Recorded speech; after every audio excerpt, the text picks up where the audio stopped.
qui va décider lors de sa convention qui va se tenir le samedi prochain. C'est ce parti qui va décider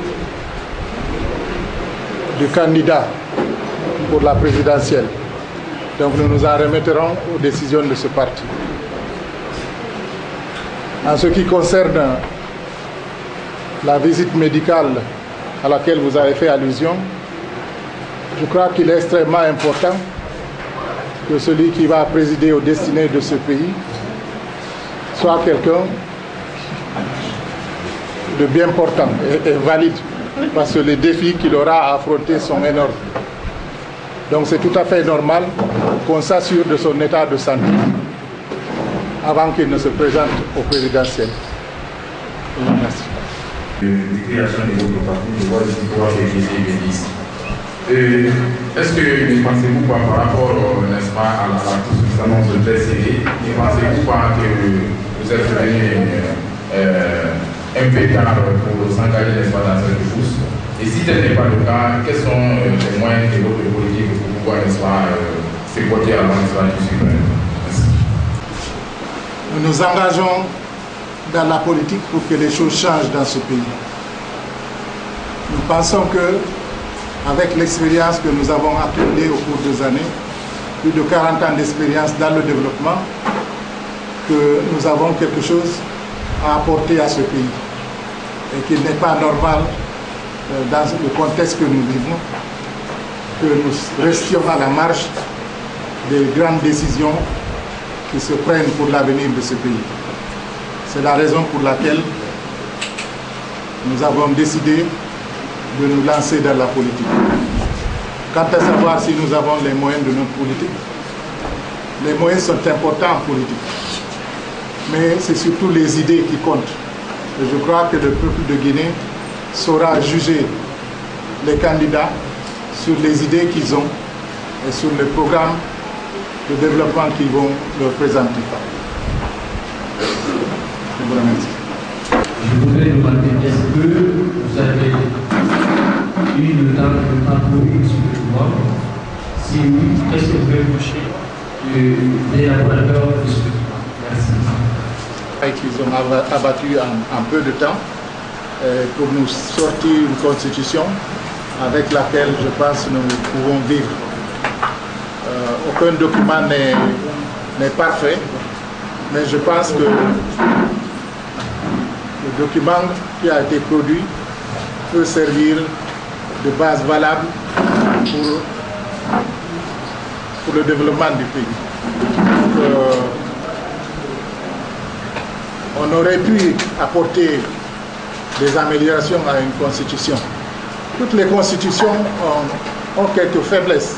Donc, comme je dis, nous pouvons vivre avec le document qui est sorti.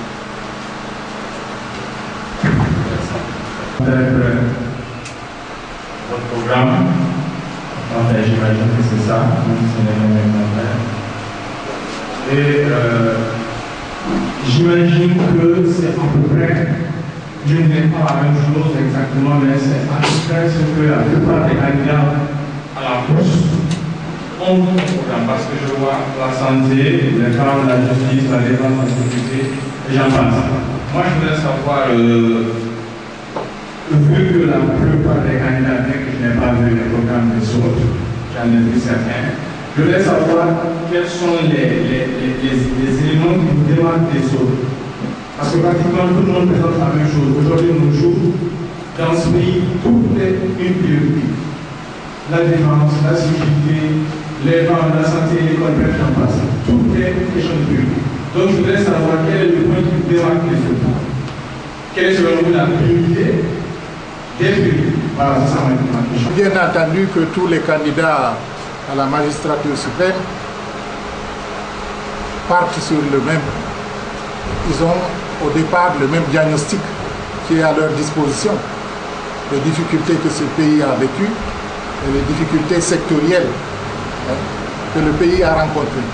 Donc ça, c'est une base sur laquelle tous les partis s'expriment. Mais la différence est que nous ne sommes pas seulement des observateurs. Nous sommes sur la scène politique, sur la scène guinéenne, depuis 12 ans que je suis là, je m'occupe de développement. La plupart des cadres de mon parti s'occupent de développement à la base. Ce sont des ONG, ce sont des petits entrepreneurs, ce sont des acteurs du développement à la base, des hommes et des femmes qui pratiquent journellement les problèmes de ce pays. En 12 ans que je suis en Guinée, j'ai eu l'occasion de superviser pas mal de projets dans tous les secteurs. Et je sais les problèmes que nous vivons dans les divers secteurs de l'économie de la Guinée. Et je pense que j'ai l'expérience, 40 ans d'expérience de développement qui pourront me servir pour faire la différence par rapport aux autres candidats. Parce que c'est des problèmes vécus dont je vais parler. Le problème du paysan, le problème de l'élève, le problème de la ménagère, le problème que nous vivons dans tous les secteurs.